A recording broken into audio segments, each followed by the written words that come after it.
تو ایمان ایسا جا کے دل میں پیوست ہو جائے کہ نکلے نہ. ہاں مجھے بلکہ وہ بات یاد آ گئی، ایک ایسی محبت بنی اسرائیل کے دلوں میں پیوست ہوئی تھی جو نکلتی نہیں تھی. وَأُشْرِبُوا فِي قُلُوبِهِمُ الْعِجْلَ، ان کے دلوں کو بچڑے کی محبت پلا دی گئی ہے، یعنی وہ رچ بس گئی ہے ان کے دلوں کے اندر، وہ نکلتی نہیں. آپ جو تزکیہ کریں، جو ان کو جو ہے تذکیر کریں، جو نصیحت کریں، جو واز کریں، جو بشارت دیں، جو انذار کریں، وہ ان کے اندر سے وہ بچڑے کی محبت نکل کے نہیں دیتی. اس طرح ایمان جا کے دل کے اندر راسخ ہو جائے، یہ ہے لم یرتابو. اور یہ وہ کیفیت راسخ کب ہوتا ہے؟ وہ بچڑے کی محبت راسخ ہو گئی تھی نا، نہیں نکل رہی تھی. کیوں؟ محبت تھی. محض یہ دعویٰ میں اللہ کو مانتا ہوں، یہ راسخ نہیں ہو سکتا. یہ راسخ تب ہوگا کہ جب اللہ سے شدید ترین محبت پیدا ہو جائے. والذین آمنوا اشد حبا للہ، وہ لوگ جو ایمان لائے وہ سب سے شدید محبت اللہ سے کرتے ہیں. جس سے محبت ہوتی ہے وہ دل سے نہیں نکلتا. محبت کے بغیر آپ دل میں جا ہی نہیں سکتے. یہ بات سمجھ لیں، جب تک آپ کو محبت نہ ہو تو وہ شے دل میں، وہ خیال دل میں اترتا ہی نہیں ہے، وہ دماغ میں رہے گا. اللہ کو مانتے ہیں، اللہ خالق ہے، اللہ کو مانتے ہیں، اللہ رازق ہے، اللہ کو مانتے ہیں، اللہ تعالیٰ پالنہار ہے، اللہ کو مانتے ہیں، فعال لما یرید ہے، اللہ کو مانتے ہیں، لطیف ہے، اللہ کو مانتے ہیں، خبیر ہے، حکیم ہے، مانتے ہیں، یہ سب مانتے ہیں، ادھر دماغ میں. جب تک اس سے محبت نہ ہو جائے وہ دل میں نہیں جائے گا. دل میں تو جاتا ہی محبوب ہے نا. تو معلوم ہوا کہ یہ جو لم یرتابو ہے، جسے ہم یقین کہتے ہیں، اس کا دوسرا مطلب یہ کہ اللہ سے شدید محبت ہو جائے. تو اب یہ پہلی شرط پوری ہو جائے گی ایمان کی، یقین والے ایمان کی، دل والے ایمان کی، تصدیقم بالقلب والے ایمان کی، کہ آپ کو اللہ سے محبت ہو جائے اور سب سے بڑھ کر ہو جائے. اس لیے کہ کسی اور کی محبت اگر ہوگی تو وہ جگہ نہیں چھوڑے گی نا دل میں. مال کی محبت ہے تو دل تو آکوپائیڈ ہے. کبھی آپ نے کوئی ایسا کمرہ دیکھا ہے جو پہلے سے کسی نے کرائے پہ لے رکھا ہو تو کوئی دوسرا بندہ بھی کرایہ دار وہاں پہ آ کے بس جائے؟ تو دل کی منزل خالی ہی نہیں، یہ تو کسی اور کی بچڑے کی محبت میں گرفتار ہے، یہ مال کی محبت میں گرفتار ہے، یہ کاروبار کی محبت میں گرفتار ہے، یہ رشتہ داروں کی محبت میں گرفتار ہے، یہ اللہ کے دنیاوی کی محبت میں گرفتار ہے. تو ادھر جگہ کہاں ہے کہ اللہ کی محبت بیچ میں گھسے؟ مکان کرائے کے لیے خالی نہیں ہے. یہاں اور محبوب ہیں جنہوں نے ڈیرے لگائے ہوئے ہیں. اور دل تو ایک ایسی اللہ تعالیٰ نے، یہ قلب ہے نا، قلب یہ عدلتا بدلتا رہتا ہے نا، یہ ایک کیفیت میں رہتا نہیں ہے. تو لیکن ایک بات اس کی ہے کہ اس میں محبوب ایک ہی سماتا ہے. جیسے ایک ریاست میں بادشاہ ایک، حکومت ایک، حکومتیں دو ہو گئی تو وہ تو ریاست ایک ہو ہی نہیں سکتی. اسی طرح دل پر حکمرانی ایک ہی کی چلتی ہے. تو وہاں پہ اگر کسی اور کی محبت ہوگی تو اللہ کی محبتوں کے لیے تو گنجائش ہی نہیں رہے گی. وہ محبتیں نکالیں گے تو اللہ کی محبت کے لیے جگہ بنے گی. تو اگر آپ چاہتے ہیں اللہ دل میں آ جائے تو یعنی اللہ سب سے محبوب ہو جائے تب وہ دل میں آئے. اب یہ اس پہ آپ قرآن مجید کھول لیں اور دیکھ لیں، جگہ جگہ پہ دیکھ لیں کہ یہ کمپیرزن جو آیا ہے نا محبتوں کا، یہ کیوں آیا ہے. قُلْ إِنْ كَانَ آبَاؤُكُمْ وَأَبْنَاؤُكُمْ وَإِخْوَانُكُمْ وَأَزْوَاجُكُمْ وَعَشِيرَتُكُمْ وَأَمْوَالٌ اقْتَرَفْتُمُوهَا وَتِجَارَةٌ تَخْشَوْنَ كَسَادَهَا وَمَسَاكِنُ تَرْضَوْنَهَا احب الیکم من اللہ ورسولہ وجہاد فی سبیلہ فتربصوا. اے نبی ان سے کہہ دیجئے اگر تمہیں اپنے باپ دادے، آبا، ابنا، بیٹے، پوتے، بتیجے، بھانجے سب ابنا میں آ جائیں گے، اخوان، بھائی سگے ہوں، کزن ہیں جو بھی ہیں، بھائی بہن، عشیرتکم، ازواجکم، بیویاں، بیویوں کے لیے ان کے شوہر، یہ زوج جو ہے اسپاؤس کے معنی میں آتا ہے، دونوں کے لیے آ جائے، جوڑے ایک دوسرے سے جو محبت ہوتی ہے. اور عشیرتکم جو برادری ہے، کنبہ ہے، قبیلہ ہے، وہ بھی ایک بڑا یعنی وہ بانڈ ہے جس کے ساتھ انسان جڑا ہوتا ہے، محبت ان سے بھی ہوتی ہے. اموال اقترفتموها، مال جو محنت سے کمائے. دیکھیے یہ قرآن ہے، کیسی بات کی ہے. مال جو مفت ملا ہو نا اس سے اتنی محبت نہیں ہوتی.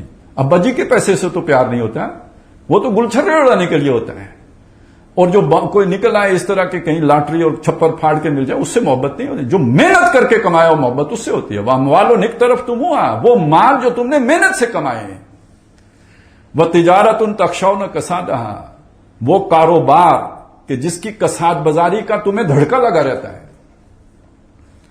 وہ مساکن, مسکن گھر, سکون پاتا ہے جہاں آدمی. ایسٹ اور west, home is the best, وہ جو ہوم از دا بیسٹ ہے وہ سکون کی جگہ ہے. اس کی جمع مساکن. وہ مساکن, اور وہ تمہارے وہ مسکن جہاں تم ترضونہا, جو تمہیں راس آتے ہیں, جو تمہیں بھاتے ہیں, یا یہ کہ جو تم نے ڈیکوریٹ کیے ہیں, یہ اس کی بھی گنجائش ہے. احب الیکم, اگر یہ تمہیں زیادہ محبوب ہیں, من اللہ, اللہ سے, و رسول ہی, اس کے رسول سے, و جہاد فی سبیلہ ہی, اور اس کی راہ میں جہاد کرنے سے. یہ جو تیسری شے ہے اس کو ذرا ذہن میں رکھیے گا کیونکہ آیت کے اگلے حصے میں یہ کھل جائے گی. تو فرمایا فتربصوا, جاؤ. ہدایت سے تم محروم ہو, تمہیں ہدایت اب نہیں ملنی, تم اب دنیا میں صرف وقت گزاری کے لیے باقی بیٹھے رہو اور انتظار کرو کہ اللہ کا فیصلہ کب آتا ہے. حتی یاتی اللہ بامرہ, یہاں تک کہ اللہ کا فیصلہ آ جائے, یعنی موت آ جائے. فیصلہ, بڑا فیصلہ کیا ہونا ہے ایک انسان کے لیے, امتحان دنیا کی زندگی. اب اس امتحان میں تو وہ ناکام ہو گیا, پہلے سٹک پہ ہی ناکام ہو گیا. وہ ہوتا ہے نا ISSB کا پہلا مرحلہ, دوسرا مرحلہ, تیسرا مرحلہ, یہ پہلے قدم پر ہی ناکام ہو گیا. تو بس واپس جاؤ اور انتظار کرو نتیجے کا, نہیں موت کا. باقی یہ نتیجہ ابھی لے لو ہاتھ میں, ہم آپ کو پکڑا دیتے ہیں. واللہ لا یہدی القوم الفاسقین, ایسے فاسقوں کو کم از کم اللہ ہدایت نہیں دیتا. سمجھ آئی محبت کی؟ یہ پہلا قدم, یہ لٹمس ٹیسٹ ہے. یہاں سے بات آگے چلے گی, دائیں چلے یا بائیں چلے. اللہ سے محبت ہے یعنی اللہ کو دل میں بسا لیا ہے, اب اللہ انگلی پکڑے گا اور آپ کو سیدھی رستے پہ چلائے گا. اور اگر اللہ کو کی جگہ پہ کچھ اور چیزیں ہیں جو محبوب بنا کے دل میں بسائی ہوئی ہیں تو پھر اللہ انگلی نہیں پکڑے گا. جاؤ انتظار کرو یہاں تک کہ تمہیں موت آ جائے. اب ہر جو بھی فتنہ اٹھے گا اس میں گرو گے, جو دین کے مخالف ہوا چلے گی اس میں گھسو گے. تم نے جانا اب ادھر ہے, یہ صراط مستقیم پر اب تم نہیں چل سکے, فیلڈ, ناکامی ہو گئی ہے, فیصلہ ہو چکا ہے.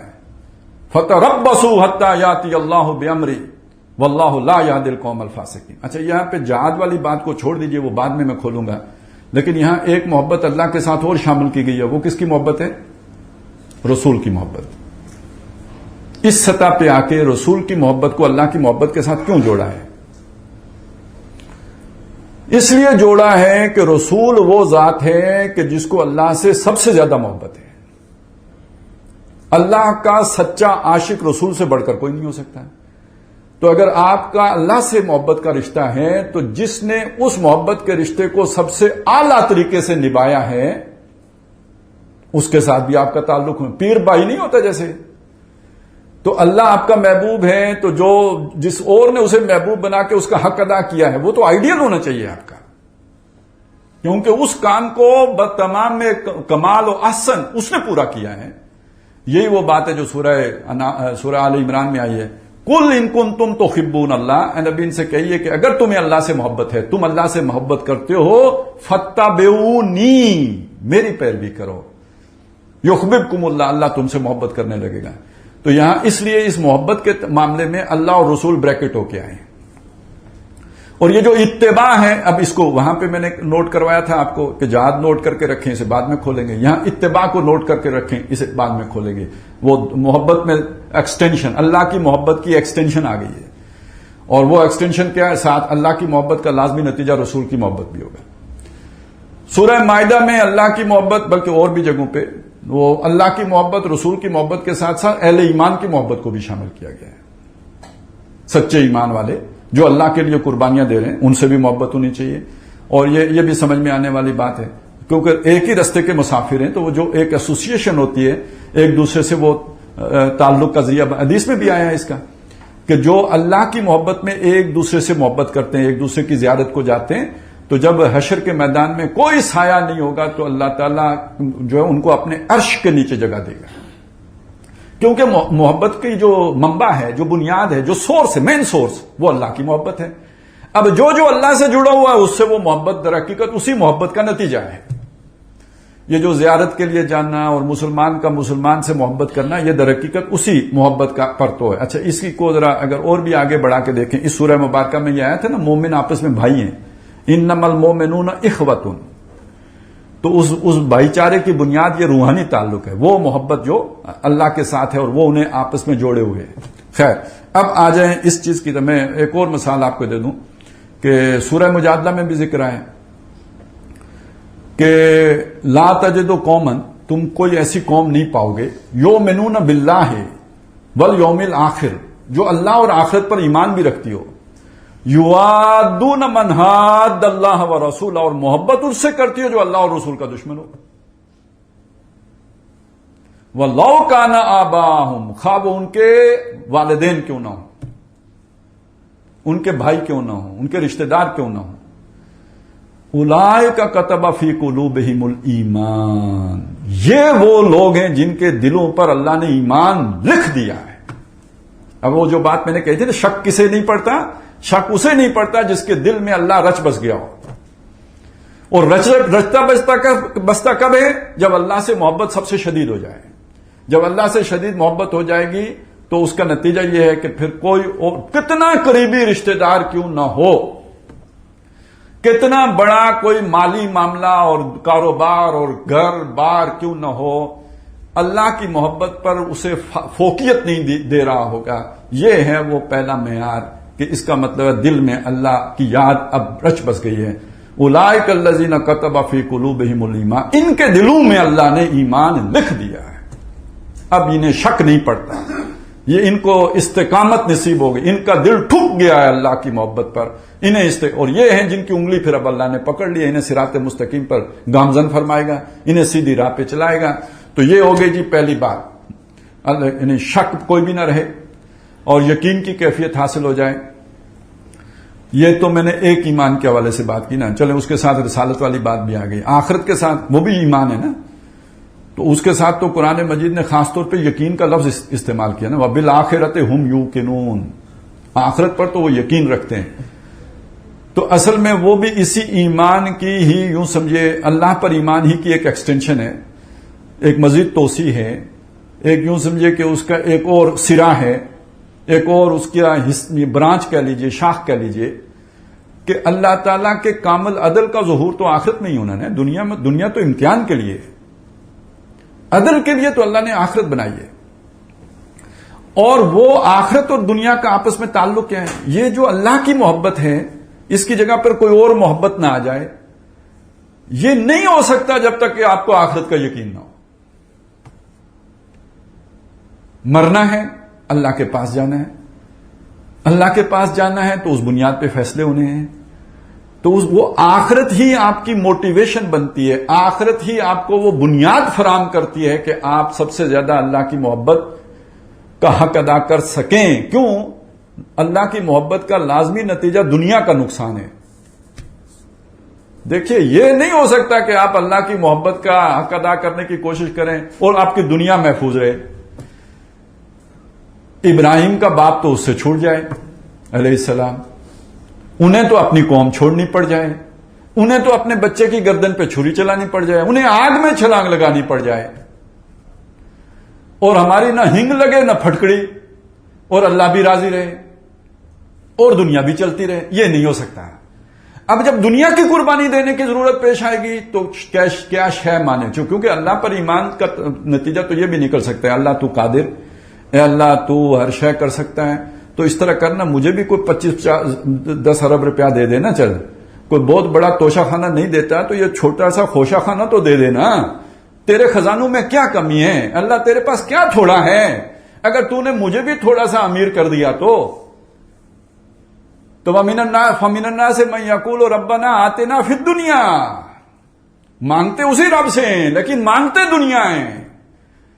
تو جو دنیا مانگنے کے لیے اللہ سے جڑا ہوا ہے وہ اللہ کی خاطر دنیا قربان کرے گا. جب دنیا کی قربانی کی بات آئے گی، کاروبار نقصان میں جانے کا خطرہ پیدا ہو گیا ہے، اے اللہ یہ دنیا والے بڑے بے غیرت ہیں، یہ تو میرے کاروبار کے در پہ ہو گئے ہیں، دیکھ اس فرعون بدماش کو، دیکھ یہ ٹیکس والوں کو، تو مجھے تھوڑا سا جھوٹ بولنا پڑ رہا ہے اپنی دنیا بچانے کے لیے. تو خفا نہ ہونا, تو غفور و رحیم ہے نا.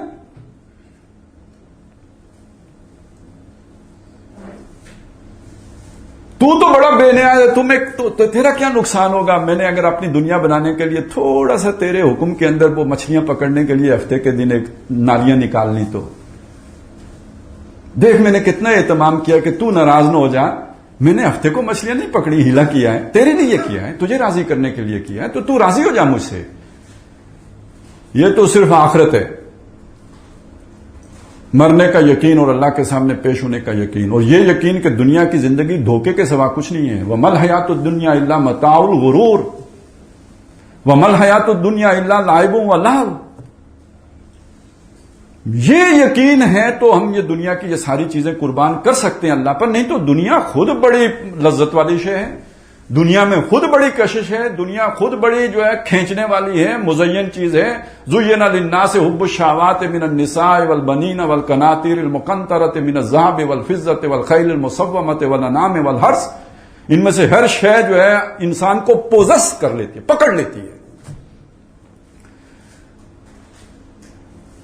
پھر انسان اللہ کو بھی یاد کرے گا, وظیفہ بھی وہ پڑھے گا جس سے مال و دولت میں اضافہ ہو. یہ بہت سارے وظائف پڑھنے والے جو نماز کے بعد بیٹھے ہوتے ہیں اور بڑی جو ہے نا استغراق میں بیٹھ کے تو وظیفے کر رہے ہوتے ہیں, تو کیا پتا وہ مانگ یہ رہے ہوں یا اللہ کاروبار میں ترقی دے دے. ٹھیک ہے نا, بیریا ٹاؤن میں ایک پلاٹ اور دے دے. یہ جو ابھی والا ہے یہ 5 مرلے کا ہے, کوئی 7 مرلے کا دے دے. تو مطلب اس کے لیے بھی تو وظیفہ کرنا ہی پڑتا ہے. کتنے وظائف آپ دیکھ لیں نا, یہ جو یوٹیوب پہ اکثر جو اس طرح کے وظیفوں کی وہ ہوتی ہے نا, اس پہ کلک دیکھیں, مطلب ان کے وہ ویورشپ دیکھیں. باقی کوئی حقیقت سمجھائیں تو وہاں پہ بس وہ جھنڈی ہوتی ہے, لیکن یہ والی کہانیاں آپ وہاں پہ بیان کریں تو پھر دیکھیں کیوں, وہ مطلب کی بات ہے. تو اللہ سے بھی مانگتے ہیں تو کیا مانگ رہے ہوتے ہیں, وظیفے پڑھتے ہیں تو کیا پڑھ رہے ہوتے ہیں, کئی نمازیں حج کرتے ہیں تو کیوں کرتے ہیں. اکثر وہی ہے نا, وہ آیت جو آئی میں نے آپ کو سنائی کہ دنیا مانگتے ہیں, وہ حج کے موقع پہ آئی ہے نا. تو یہ سمجھ لیں کہ اس ایمان کا یقین کا کیا تعلق ہے. دنیا کی ان محبتوں کی قربانی آدمی نہیں دے سکتا جب تک کہ آخرت پر یقین ہر دم, ہر آن, ہر لحظہ, ہر لمحہ راسخ نہ ہو. تو نہ اس آخرت کے ایمان پر کوئی شک ہو, نہ اللہ کی محبت میں کوئی شک ہو. اب یہ ایمان, اس میں کوئی شک نہیں رہا, یعنی کوئی شک کا کانٹا اس سے نکل گیا, یہ خالص ایمان ہو گیا, یہ یقین والا ایمان ہو گیا. اچھا, یہ میں نے جو اتنی بات آپ کے سامنے رکھی ہے, تو اب ذرا میں چاہتا ہوں کہ یہ 2 ایمانوں کا فرق آپ کے سامنے. ایک وہ قولی ایمان تھا شہادت والا, ایک یہ حقیقی ایمان ہے. آپ کو معلوم ہے یہ جو قولی ایمان ہے اس کی بنیاد کتنی باتوں پر ہے؟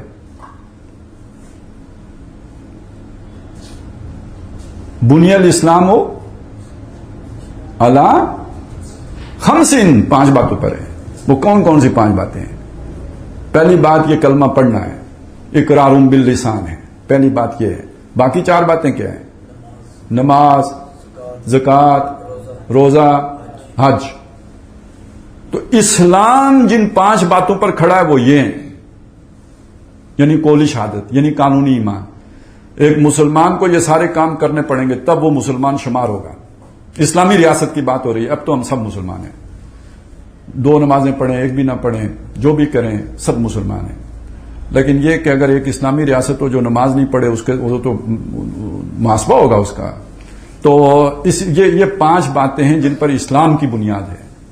تو یہ تو ایمان ہے نا, یہ اسلام تو نہیں ہے نا. اس سے اگلی بات ہے وہ تو قالت الاعراب آمنا قل لم تؤمنوا ولکن قولوا اسلمنا, یہ کہو کہ ہم اسلام لائے. تو اسلام 5 چیزوں پر کھڑا ہے. وَلَمَّا يَدْخُلِ الْإِيمَانُ فِي قُلُوبِكُمْ, ایمان ابھی تمہارے دلوں میں داخل نہیں ہوا. تو جب ایمان دل میں داخل ہو جائے تو وہی 5 چیزیں رہیں گی یا اس میں کوئی اضافہ بھی ہوگا؟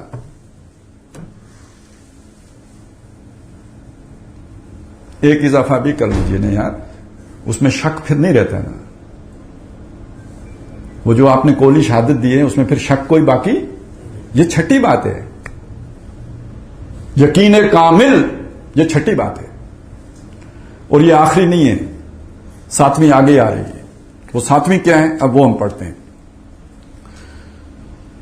وَجَاهَدُوا بِأَمْوَالِهِمْ وَأَنفُسِهِمْ فِي سَبِيلِ اللَّهِ، انہوں نے جہاد کیا اللہ کی راہ میں اپنے مالوں اور جانوں کے ساتھ۔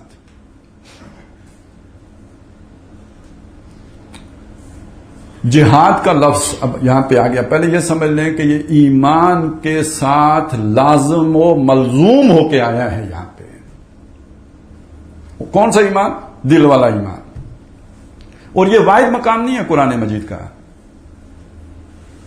جہاں ایمان کے ساتھ دوسری چیز جہاد لائی گئی ہے۔ ویسے میں آپ کو بتاؤں، اکثر و بیشتر نجات کے لیے جو دو الفاظ آئے ہیں وہ کیا ہیں؟ ایمان اور عمل، الا الذین آمنوا وعملوا الصالحات، اکثر و بیشتر یہی آئے ہیں۔ بعض جگہوں پہ اس سے ہٹ کر بھی آئے ہیں، کہیں کسی عمل کا کوئی ایک حصہ بیان کر دیا گیا، کہیں پہ انفاق کا لفظ بھی آیا ہے، آمنوا باللہ ورسولہ وانفقوا مما جعلکم مستخلفین فی، سورہ حدید میں۔ یہاں پہ ایمان کے ساتھ جہاد کا لفظ آ گیا۔ تو ایک بات یہ سمجھ لیجئے، یہ ساری ایک ہی بات ہے۔ ایمان عمل کہیں، ایمان جہاد کہیں، ایمان انفاق کہیں، کیونکہ اس کو ایک بڑی مختصر سی صورت ہے اس نے کھول دیا ہے، سورہ عصر، وہاں 4 چیزیں آئی ہیں۔ ایمان یعنی نجات کے لیے، خسارے سے بچنے کے لیے، دوزخ سے بچنے کے لیے، وہاں 4 چیزیں آ گئی، ایمان، عمل صالح، تواصی بالحق اور تواصی بالصبر۔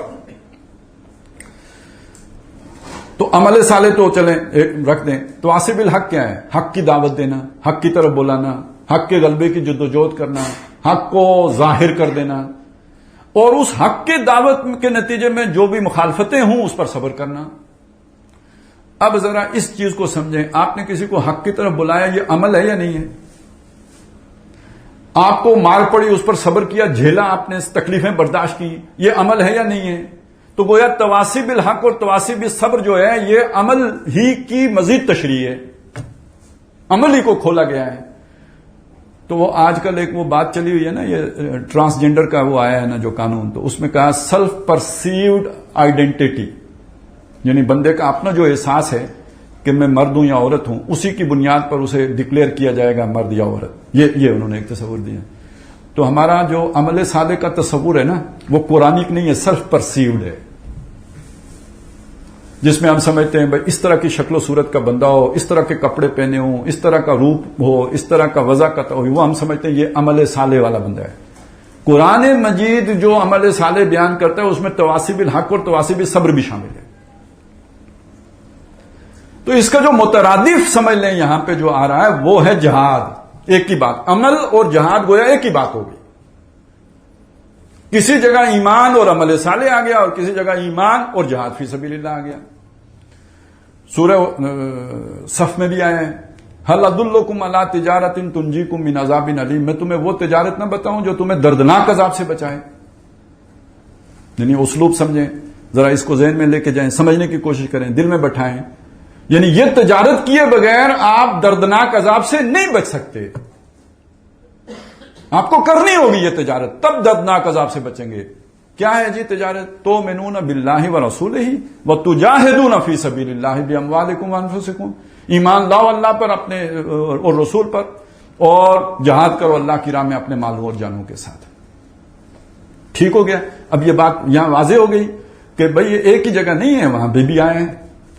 تو ایمان اور جہاد نجات کے لیے وہاں بتایا لازم ہے، یہاں بتایا مومن تو بس ہیں ہی وہ کہ جو یقین والے ایمان سے متصف ہیں اور اس کے ساتھ ساتھ یہ کہ جہاد بھی کرتے ہیں۔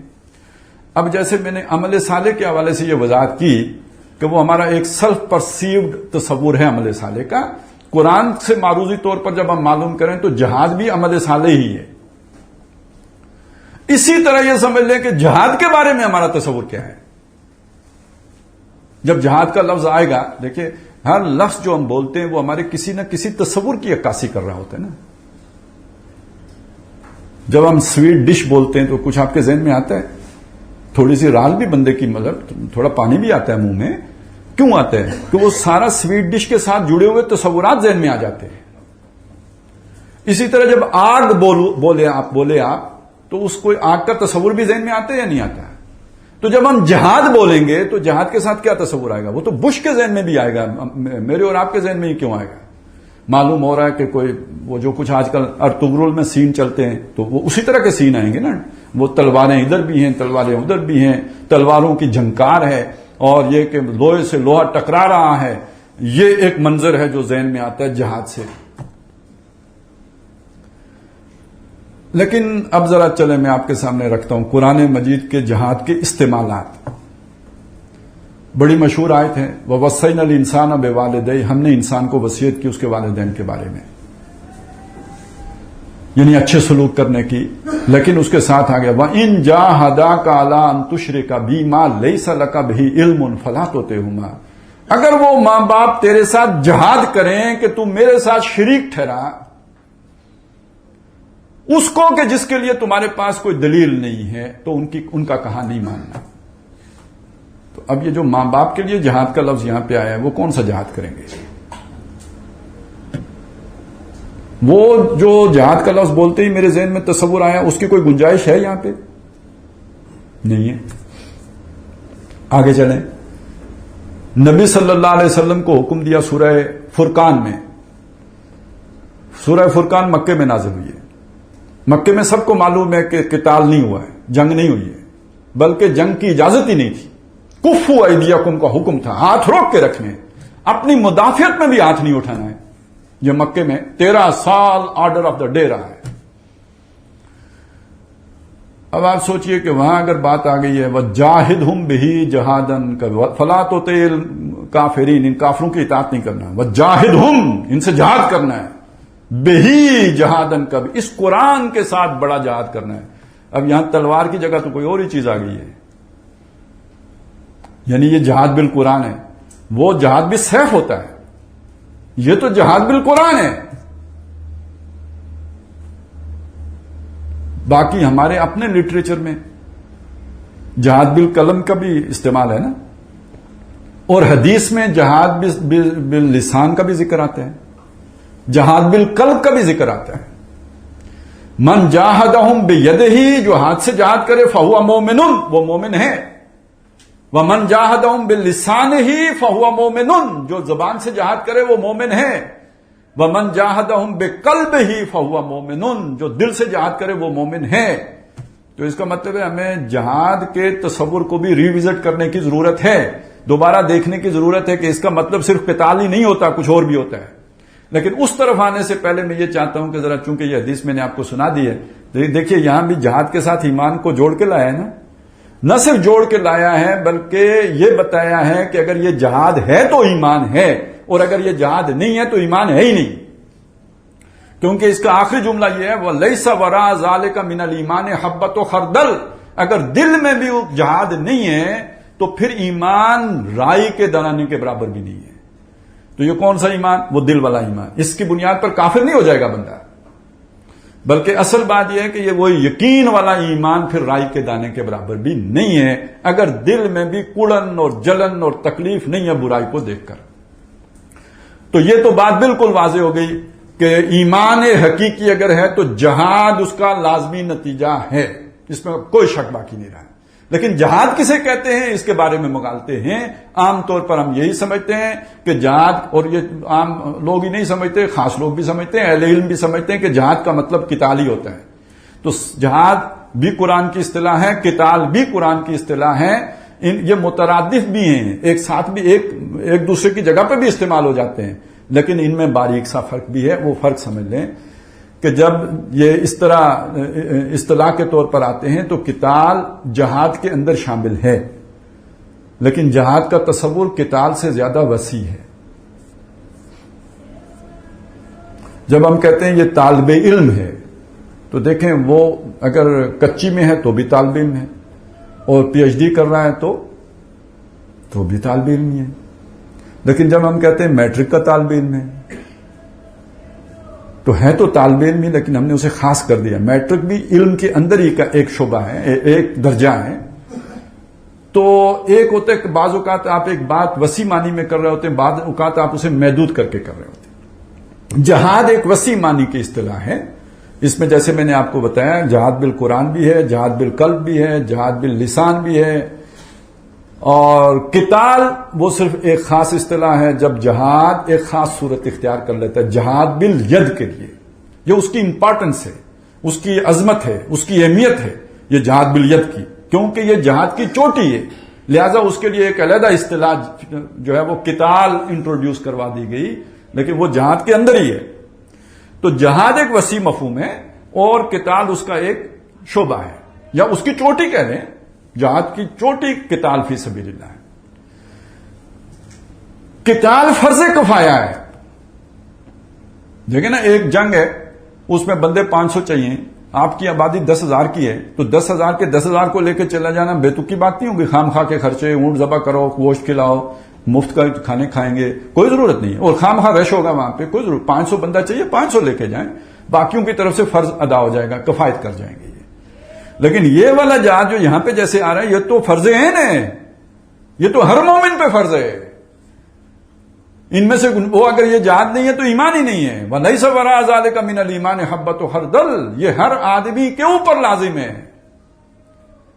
تو یہ جہاد سمجھ لیجئے اس سے زیادہ وسیع ہے، اور اس اعتبار سے اگر آپ اسے دیکھیں تو ہمارے عمل کی جو سطح ہے نا، اس کے ساتھ جوڑ کے یہ دیکھیں گے۔ پہلے ان کا میں نے ابھی تو اسے مترادف بیان کیا تھا کہ عمل اور جہاد مترادف آئے ہیں، لیکن لاجیکلی اگر آپ دیکھیں تو ان میں جو ربط ہے، تو عمل کے لیے جو جذبہ چاہیے ہوتا ہے، جو موٹیویشنل فورس چاہیے ہوتی ہے، جو موٹیویٹنگ فورس چاہیے ہوتی ہے، اس کا نام جہاد ہے۔ اس کا نام آپ ایمان کہیں، اس کا نام جہاد۔ ایک یہاں آ کے جہاد ایمان کے جو ہے وہ مترادف ہو جائے گا، کہ وہ قوت محرکہ جو آپ کو عمل پر آمادہ کرتی ہے، اس کا نام جہاد ہے۔ اب یہ آپ کو سمجھانے چلا ہوں۔ مثلا دیکھیں، ہم سب پر اللہ کا بندہ بننا فرض ہے یا نہیں؟ وَمَا خَلَقْتُ الْجِنَّ وَالْإِنسَ إِلَّا لِيَعْبُدُونِ، میں نے جن اور انس نہیں بنائے مگر اپنی بندگی کے لیے بنائے ہیں۔ اللہ کی اطاعت، اللہ کے رسول کی اطاعت ہم سب پہ لازم ہے یا نہیں ہے؟ اور کلی اطاعت، اللہ کا کوئی حکم نہ توڑا جائے۔ ادخلوا فی السلم کافہ، اسلام میں پورے کے پورے داخل ہو جاؤ۔ اب یہ کرنے کے لیے آڑ کیا بنتی ہے، رکاوٹ کیا آتی ہے؟ میں اللہ کا بندہ بننا چاہتا ہوں، مخالف طاقت کیا ہوگی جو مجھے اللہ کا بندہ بننے کے راستے میں رکاوٹ بنے گی؟ پہلی، میرا اپنا نفس نہیں چاہتا، ان النفس لامارۃ بالسوء، بے شک انسان کا نفس جو ہے اسے برائی پہ آمادہ کرتا ہے۔ ابھی جو میں نے آپ کو کہا وہ ہیلے بہانے نکالتا ہے، وہ کہتے ہیں یار خیر ہے، دین میں رخصت بھی تو ہے نا، یہ وہ سارے ہیلے، وہ جو مچھلیاں پکڑنے کے ہفتے کے دن، یہ سارے دماغ سجائے گا تو کس کے تابع ہو کے سجائے گا؟ کس کو راضی کرنے کے لیے سجائے گا؟ وہ ارج کہاں سے پیدا ہوگی؟ وہ نفس سے پیدا ہوگی نا۔ اب میں صبح نیند میں اٹھنا نہیں چاہتا، نیند نہیں قربان کرنا چاہتا، گرم بستر سے نہیں نکلنا چاہتا، یہ میرے نفس کی خواہش ہے۔ اب وہ بستر سے نکلنے کے لیے مجھے نفس کے ساتھ کوئی کشتی کرنی پڑے گی یا نہیں کرنی پڑے گی؟ کوئی مطلب جھگڑا اندر ہی ہوگا یا نہیں ہوگا؟ یہ دو فورسز ہیں، ان کے درمیان کشمکش ہے، اس کشمکش کا نام ہی جہاد ہے۔ دیکھیے، جوہد کہتے ہیں کوشش کو، اور جہاد کہتے ہیں دو کوششوں کے آپس میں ٹکراؤ کو۔ مجاہدہ یا جہاد، یہ مفعل آپ جو باب ہے، اس میں جو ہے نا وہ آپ دو فریق ہوتے ہیں، جیسے مشاعرہ اکیلا تو نہیں ہو سکتا نا، دو شاعر ہوں گے تو مشاعرہ ہوگا۔ مباحثہ، دو پارٹیاں ہوں گی تو مباحثہ ہوگا نا، ڈیبیٹ ایویں تو نہیں ہو سکتی، اکیلا کرے گا بحث ہے، دو کریں گے مباحثہ ہے۔ تو مناظرہ، مقابلہ، تو اس پہ جتنے بھی آپ لے کے آئیں گے یہ سارے کے سارے، اس میں دو فریق طلب یعنی ان کی ضرورت ہوتی ہے۔ تو مجاہدہ، تو ایک فورس تو ایمان ہے جو آپ کو کھینچ رہی ہے کہ نماز پڑھو، اٹھو بھائی فجر کا وقت ہو گیا، بلکہ تہجد پڑھو، نفل پڑھو۔ یہ اندر سے ایک آپ ایمان اگر اندر ہے تو اس نے آپ کو اس طرف کھینچا ہے۔ لیکن اندر ہی ایک دوسری فورس ہے کہ جو نہیں یار دیر سے سویا تھا، وہ فلانے صحابی نے نماز فجر کے بعد بھی تو مطلب قضا بھی تو ہو جاتی ہے نا یار، کوئی نہیں آج ایک دن کر لیتے ہیں۔ تو یہ اب ساری چیزیں اندر سے چل رہی ہیں، ایک قوت ایک طرف کھینچ رہی ہے، دوسری قوت دوسری طرف کھینچ رہی ہے۔ تو یہ اندر کھینچا تانی شروع ہونے کا مطلب یہ ہے کہ کوئی ایمان کی رمق اندر تھی جس نے ادھر کھینچا، وہ دوسری کھچاوٹ تو یعنی وہ اندر تو ہے ہی ہے نا، اس سے تو کوئی انکار ہو ہی نہیں سکتا، وہ نفس ہمارا کبھی مر سکتا ہی نہیں۔ پہلی بات تو یہ ہو گئی۔ اب ذرا اس سے آگے نکلیں گے تو دوسری بات نکلے گی۔ دیکھیے نا، بات اگر نماز تک ہی ہوتی تو وہ صبح ہی کشتی کر کے ہم فارغ ہو جاتے، کم از کم اگلی کشتی زور کو ہوتی۔ لیکن مسئلہ یہ ہے کہ فجر کی نماز پڑھ کے میں نے دفتر جانا ہے، ادھر رشوت کا بازار گھر میں، جو رشوت لیتے ہیں ان کا لیونگ سٹینڈرڈ کچھ اور ہے، ان کا تو وہ چلیں 5 مرلے کا صحیح بحریہ ٹاؤن میں گھر بن گیا ہے، لیکن یہ جو دوسرا بندہ ہے جو کہتا ہے میں رزق حلال پر قناعت کروں گا، اس کا تو نور کالونی میں بھی گھر نہیں ہے، کرائے میں رہتا ہے۔ چلیں آپ نے تو کشتی لڑ لی، بڑا اپنے آپ کو روک کے رکھا، آپ کے بچوں کو کیا پتا یہ ساری کیا کشتی ہے؟ ان کو تو یہی لگے گا کہ بھئی ہمارے ابا کوئی سمجھدار آدمی نہیں ہے، سادہ بندہ ہے ہمارا باپ، یہ دیکھیں نا دنیا میں آگے بڑھ ہی نہیں سکا۔ اچھا ان کی اماں جی وہ بھی رونا روئیں گی کہ یار میں نے تو زندگی میری کوئی حسرت پوری نہیں ہوئی، بھائی ان کی کمائی ہوتی ہی اتنی تھی، بس ادھر سے آتا تھا ادھر سے نکل جاتا تھا، کبھی کوئی خواب دیکھا ہی نہیں، دیکھنے کی فرصت ہی نہیں ملی۔ 18 برس یوں ہی حسرتوں میں بیت گئے، تیرے واسطے ساٹن کا سوٹ سل نہ سکا، تو یہ زندگی بیت گئی، کچھ بھی وہ کوئی خواب جو ہے وہ آرزو پوری نہیں ہوئی۔ اچھا وہ محترمہ اکیلی تھوڑی ہوتی ہے، ان کا بھی تو پیچھے کوئی کنبا قبیلہ ہے، ان کی بھی بہنیں ہیں، وہ کوئی اور کسی طرح زندگی بسر کر رہی ہیں۔ اب یہ سارا پریشر آپ پہ آئے گا یا نہیں آئے گا؟ اچھا مصیبت ایک اور ہے، باقی ہر معاملے میں ساس بہو کی جو ہے نا ٹکر ہوگی، ان کا اپنا ایک جہاد جاری رہتا ہے، اس معاملے میں اتفاق ہوگا، دونوں اکٹھی پیر صاحب کے پاس جائیں گی کہ ہمارے جو ہے نا، وہ ایک کہے گی میرے خامد پر، دوسرا میرے بیٹے پہ، بڑا ہونہار تھا، بڑا قابل تھا، بڑا سیانہ تھا، پتہ نہیں کس نے جادو کر دیا ہے، اس کی متی ماری گئی ہے۔ تو اب وہ جو نفس ہے آپ کا، جو پہلے ہی چاہ رہا ہے کہ میں بھی حلوہ کھاؤں، اس کو 2 وکیل اور مل گئے ہیں، تو لڑائی 2 چند ہو گئی یا نہیں ہو گئی؟ اب یہ مقابلہ کوئی آسان مقابلہ ہے؟ یہ اس سے فرار ہوتے ہیں لوگ جا کے جو گٹھ پکڑتے ہیں نا۔ ویسے ہمیں دین یاد ہی ریٹائرڈ ہو کے آتا ہے 60 سال کے بعد، اس سے پہلے تو نوکری کر رہے ہوتے ہیں۔ نوکری اور دین کا آپس میں کیا تعلق؟ 2 نوکریاں اکٹھی تو نہیں ہو سکتی نا۔ تو عام طور پہ تو یوں ہوتا ہے، اکثر تو دین یاد ہی ریٹائرمنٹ کے بعد آتا ہے۔ اب چلیں آ گیا، اب گھر کو سیدھا کرو، پہلی ذمہ داری تو گھر ہے، قو انفسکم واہلیکم نارا۔ تو گھر میں تو کوئی سنتا نہیں، بار میاں پنجہ داری، گھر بیوی کہر دی ماری، تو یہاں تو کوئی گنجائش ہی نہیں ہے۔ تو گنجائش نہیں ہے تو اب کیا ہے، چلو تم انشاء جی اٹھو اب کوچ کرو، اور دل ڈھونڈتا ہے وہی فرصت کے رات دن، اب وہ فرصت ڈھونڈتا ہے، اور چلو چلیے دنیا دے اس نکڑے دے تھے بندہ نہ بندے دی ذات ہوئے۔ تو یہ فرار ہے، یہ بھگوڑا ہے، جو اس کے جہاد کا میدان تھا اس کو چھوڑ کے، اپنا محاذ چھوڑ کے بھاگا ہوا ہے۔ جہاں اسے کشتی لڑنی تھی ادھر سے دوڑ لگا دی ہے اس نے، اور یہ محاذ آسان نہیں ہے۔ اور نبی اکرم صلی اللہ علیہ وسلم نے جب دعوت کا آغاز کیا تو اہل مکہ نے جو آپ پر پہلی چارج شیٹ لگائی وہ یہ تھی کہ انہوں نے ہمارے گھروں کے اندر جھگڑا پیدا کر دیا ہے، اور میں آپ کو لکھ کے دیتا ہوں، آج آپ طے کر کے جائیں کہ میں اللہ کے دین کے کسی حکم کو جانتے بوجھتے نہیں توڑوں گا، پہلا جھگڑا آپ کے گھر سے شروع ہوگا۔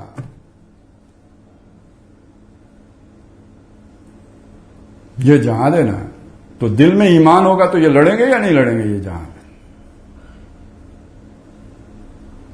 اور اگر وہ طاقتور نہیں ہوگا تو پھر یا تو بھاگیں گے، چلیں وہ بھی، اس کو بھی ہم ایمان مانیں گے کہ بھائی وہ برائی کے ساتھ رہنا گوارا نہیں کیا، چلیں بھاگ گیا، لیکن وہاں اس کے ساتھ ایڈجسٹ نہیں کیا اپنے آپ کو، ہجرت کر گیا۔ لیکن بندہ کمپرومائز کر گیا تو اس کا مطلب ہے وہ جو تھوڑا بہت پونجی تھی وہ رخصت ہوئی۔ میرے اسلام کو قصہ ماضی سمجھو۔ اب وہ گھر والے ہنس کے بولیں گے کہ پھر ہم کو بھی راضی سمجھو، وہ جو اصل بات تھی وہ میں نے ہٹا دی ہے، وہ ذرا تھوڑا اس میں زیادہ ہی وہ کچھ وہ دوسرا رنگ تھا، تو چلیں یوں کر لیں، گھر والے بولے پھر ہم کو بھی راضی سمجھو، نہیں تو کلیش ہے، فرکشن ہے، ٹکراؤ ہے، یہی تو جہاد ہے۔ اچھا یہ 2 ہی ایکٹر ہیں، یعنی وہ نفس امارہ اور یہ گھر والے، یہی 2 ایکٹر ہیں یا ایکٹر اور بھی ہیں؟ وہ شیطان بھی تو ہے نا، آپ سمجھا کے بیٹھیں گے، ٹھنڈا کریں گے، اس کے دل میں پھر کوئی خیال وسوسہ ڈال دے گا، وہ پھر کوئی پڑوسن آ جائے گی، وہ آ کے بتائے گی میرا خاوند تو یہ لے کے آتا ہے، تیرا خاوند کیا کرتا ہے؟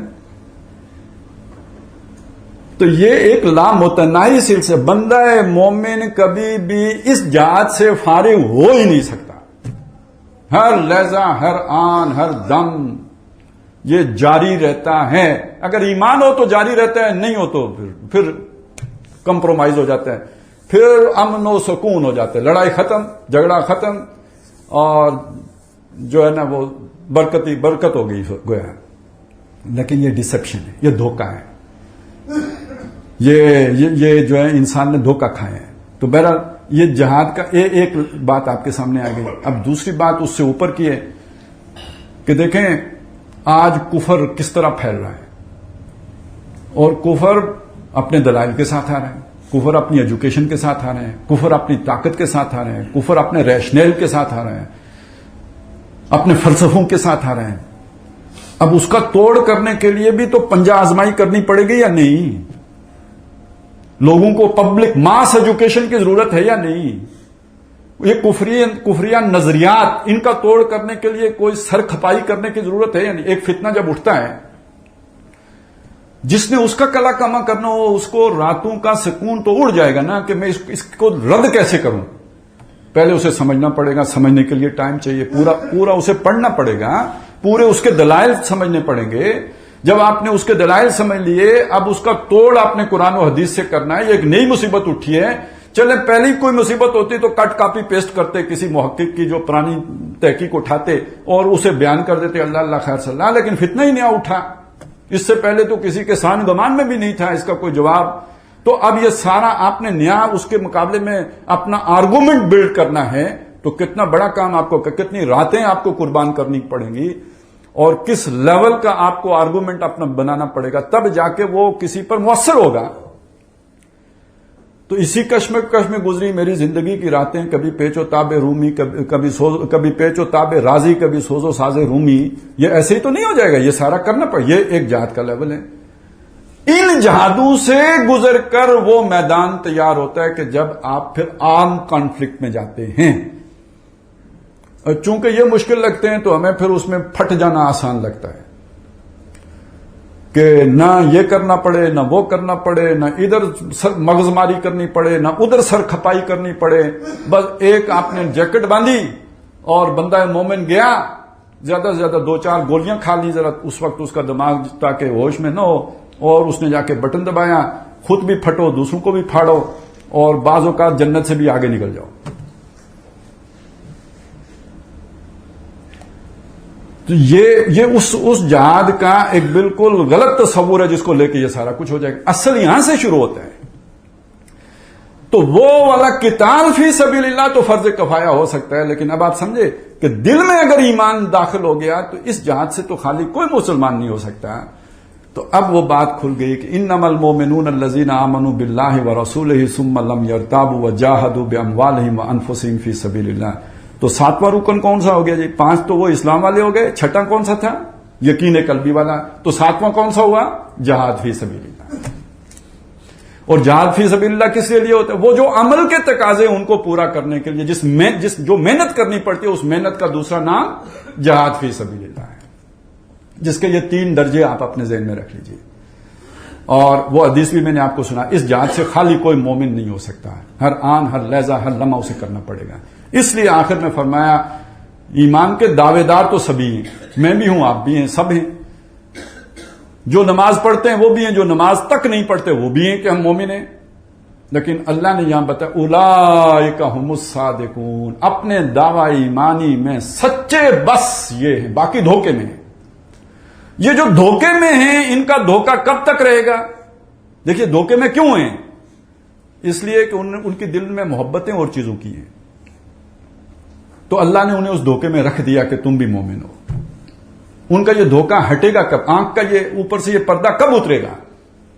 سورہ حدید میں وہ منظر کشی کی گئی ہے کہ جب وہ حشر میں جائیں گے تب تک یہ سمجھتے رہیں گے کہ ہم مومن ہیں. جب پل صراط کا معاملہ آئے گا تو اب وہ چھانٹے جائیں گے.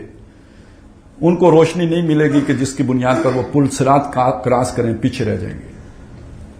جب پیچھے رہ جائیں گے تو جو آگے نکل جائیں گے ان سے پوچھیں گے الم نکم معکم، کیا ہم تمہارے ساتھ نہیں تھے؟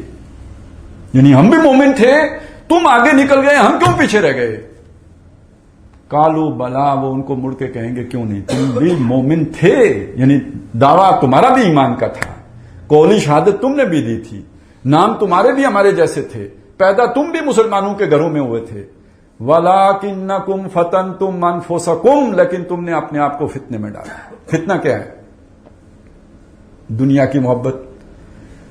انما اموالکم واولادکم فتنہ، یہ تمہارے مال اور تمہاری اولاد فتنہ ہے نا۔ یہ جو دنیا کی محبتیں وہ 8 میں نے گنوائے، وہ ساری فتنہ ہیں، تم ان محبتوں میں پڑے۔ وَلَٰكِنَّكُمْ فَتَنْتُمْ أَنفُسَكُمْ، تم محبت میں یکسو نہیں ہوئے، تم نے ایک محبوب کو ترجیح نہیں دی، تم نے دنیا کی محبتیں دل میں ان کو بسیرا دیا، ان کو جگہ دی، ان کو بسایا۔ وَلَٰكِنَّكُمْ فَتَنْتُمْ أَنفُسَكُمْ، اچھا جب ان کو بسا لیا، وَتَرَبَّصْتُمْ، تم گو مگو کا شکار ہو گئے۔ دیکھیں جس کے دل کے 2 محبوب ہوں، یا 2 طرف سے ایس ایم ایس ہی آتا ہو چلیں، تو بندہ تھوڑی دیر تو ڈوا ڈول ہوتا ہے نا، چنا کن یا چنی، کسے پروپوز کروں، دونوں تو نہیں ہو سکتا اس زمانے میں، تو چلیں کوئی ایک ہی چننا ہے، تو تھوڑی دیر کے لیے تو ڈبل مائنڈ ہوں گے نا، آخر فیصلہ کریں گے کہ کس کو ترجیح دی جائے۔ تو جہاں محبتیں 2 ہوں، اس کا لازمی نتیجہ تربص نکلتا ہے، گو مگو نکلتا ہے کہ ادھر جاؤں یا ادھر جاؤں۔ ایک تو قربانی دینی ہے، اب اللہ کی خاطر بیٹا قربان کرنا ہے، بیٹے کی محبت کا تقاضا یہ ہے کہ اللہ کے حکم کو پس پوچھ ڈالو، تو گو مگو ہوگا یا نہیں ہوگا؟ جو یکسو ہوگا اسے دیر نہیں لگے گی، وہ تو فوراً اذ قال لہ ربہ اسلم قال اسلمت لرب العالمین، وہ تو فوراً مانے گا۔ لیکن یہ کہ جس کے دل میں یہ 2 محبتیں بسی ہوئی ہوں، اس کا معاملہ یہ لازمی ہوگا کہ وہ ڈواں ڈول ہو جائے، گو مگو کا شکار ہو جائے گا۔ تو وَلَٰكِنَّكُمْ فَتَنْتُمْ أَنفُسَكُمْ وَتَرَبَّصْتُمْ، جس کے نتیجے میں تم گو مگو کا شکار ہو گئے، اور گو مگو کی کیفیت میں انسان زیادہ دیر نہیں رہ سکتا، اسے کوئی ایک فیصلہ کرنا ہوتا ہے۔ تو جس کے دل میں دنیا رچی بسی ہو، اس کا فیصلہ اللہ کے حکم کے مطابق نہیں ہوتا، خلاف ہوتا ہے، وہ دنیا کی خاطر فیصلہ کرتا ہے۔ تو اب یہ دوسری محبت اگر اسے تنگ کرے تو پاگل ہو جائے گا۔ دیکھیے نا، 2 محبتیں ہیں، اللہ کی محبت بھی ہے، دنیا کی محبت بھی ہے۔ آپ نے دنیا کی محبت میں پڑھ کر اللہ کی محبت کو پیچھے ڈال دیا، تو جب آپ یہ کر چکے، اس کے بعد آپ کا ضمیر آپ کو ملامت کرے گا یا نہیں کرے گا؟ اس کے بعد وہ اللہ کی محبت آپ کو اپنی طرف کھینچے گی یا نہیں کھینچے گی؟ اچھا جب آپ ادھر مڑیں گے تو دنیا کا نقصان ہوگا، تو پھر یہ ایک اور مصیبت میں آپ پڑ گئے۔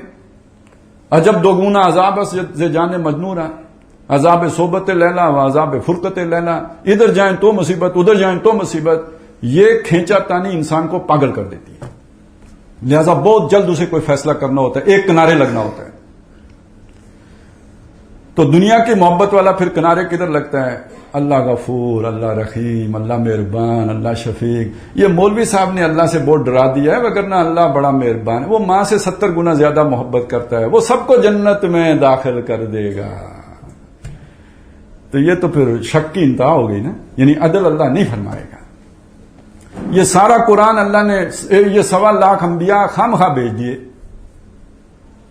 خامخواہ لوگوں کو ڈراتے رہے، اللہ نے تو سب کو جنت میں لے جانا ہے۔ ایک بہت بڑے سیاستدان تھے، وہ چلے تھوڑا کچھ تو خدا خوفی تھی، تو وہ ایک دفعہ باقاعدہ جلسے میں انہوں نے کہا یار اللہ تعالیٰ بڑا مہربان ہے، اور یہ دیکھو اللہ تعالیٰ نے اتنی بڑی جنت بنائی ہے، اتنی بڑی جنت کہ جس کا پھیلاؤ آسمان اور زمین جتنا ہے، ارضھا کارض السماء والارض، تو اس میں اگر مسلمان بھی نہیں جائیں گے تو پھر اتنی بڑی جنت بنانے کی اللہ کو کیا ضرورت تھی؟ تو دل کے بہلانے کو غالب یہ خیال اچھا ہے نا کہ بندہ پھر کدھر کدھر سے اپنے آپ کو تسلی دیتا ہے کہ کوئی بات نہیں، میں جو حرام کاری کروں، جو مکاریاں کروں، جو فریب کروں، جو دغا بازیاں کروں، خار ہیں، بدکار ہیں، ڈوبے ہوئے ذلت میں ہیں، کچھ بھی ہیں، مگر تیرے محبوب کی امت میں ہیں۔ اتباع گوروں کی کریں گے، رستے پہ یہودیوں کے چلیں گے، اسٹریٹجی جو ہے وہ ہندوؤں سے بنوائیں گے، لیکن تیرے محبوب کی امت میں ہے۔ تو ہم نے تیرے اوپر بڑا احسان کیا، تیرے محبوب کی نندروڑی آئے ہوئے ہیں، لہذا ہم سب کو جنت لے جا۔ یہ شک ہے، وہ جو ثم لم یرتابوا، یہ اس کی تشریح ہو گئی، یہ ارتیاب ہے، یہ شک ہے جس میں وہ پڑے ہوئے ہیں۔ تو وَلَٰكِنَّكُمْ فَتَنْتُمْ أَنفُسَكُمْ وَتَرَبَّصْتُمْ وَارْتَبْتُمْ وَغَرَّتْكُمُ الْحَيَاةُ الدُّنْيَا، دنیا کی زندگی نے تمہیں دھوکہ دیا۔ تو آج تمہارا فَالْيَوْمَ لَا يُؤْخَذُ مِنْكُمْ فِدْيَةٌ وَلَا مِنَ الَّذِينَ كَفَرُوا، آج نہ تم سے فدیہ لیا جائے گا نہ کافروں سے فدیہ لیا جائے گا. مَأْوَاكُمُ النَّارُ، دونوں کا ٹھکانہ آ گئے. ہِیَ مَوْلَاكُمْ، وہی تمہاری اب مددگار ہے. دنیا ہی کو محبت بنایا نا، دنیا اب آنکھ کی صورت میں ظاہر ہو گئی ہے، وہی تمہاری غم گسار ہے، وہی ہمدرد ہے تمہاری. اللہ کو تم سے کوئی سروکار نہیں رہا ہے. اور بئس المصیر، لوٹنے کی بری جگہ ہے. اب جہاد کا مطلب کھل گیا نا، کہ جہاد کا مطلب ہے دنیا کی قربانی دینا. اب میں نے اس کو بالکل سامنے لا کے رکھ دیا. پہلے میں نے وہ مقابلے والی بات آپ کے سامنے رکھی تھی. یہ مقابلہ کرنے کے لیے اسماعیل قربان کرنے پڑتے ہیں، یہ مقابلہ کرنے کے لیے جان جوکھوں میں ڈالنی پڑتی ہے. اچھا، اسماعیل ہم سب کے ہوتے ہیں. ابراہیم کے بیٹے کا نام ہی اسماعیل نہیں تھا. میرا کاروبار میرا اسماعیل ہے، میرا روپیہ درم دینار میرا اسماعیل ہے، میرا گھر بار میرا سٹیٹس میرا اسماعیل ہے. تو اگر ابراہیم کو اپنے اسماعیل کے لیے امتحان میں ڈالا گیا تو کیا مجھے نہیں ڈالا جائے گا؟ وَلَنَبْلُوَنَّكُمْ بِشَيْءٍ مِّنَ الْخَوْفِ وَالْجُوعِ وَنَقْصٍ مِّنَ الْأَمْوَالِ وَالْأَنفُسِ وَالثَّمَرَاتِ. تو ایمان والوں کی تو یہ آزمائش ہوتی ہے. جو یہ سب قربان کرنے کے لیے تیار ہو جائے وہ گویا جہاد کر رہا ہے. اس قربانی کا دوسرا نام جہاد ہے، اور یہ اس ایمان حقیقی کا لازمی نتیجہ ہے. سچے یہ ہیں. اللہ تعالی ہمیں ان سچوں میں شامل فرمائے، اس رستے یہ اس کی سمجھ عطا فرمائے، اس پہ استقامت عطا فرمائے. اقول قولی ھذا واستغفر اللہ لی ولکم ولسائر المسلمین والمسلمات.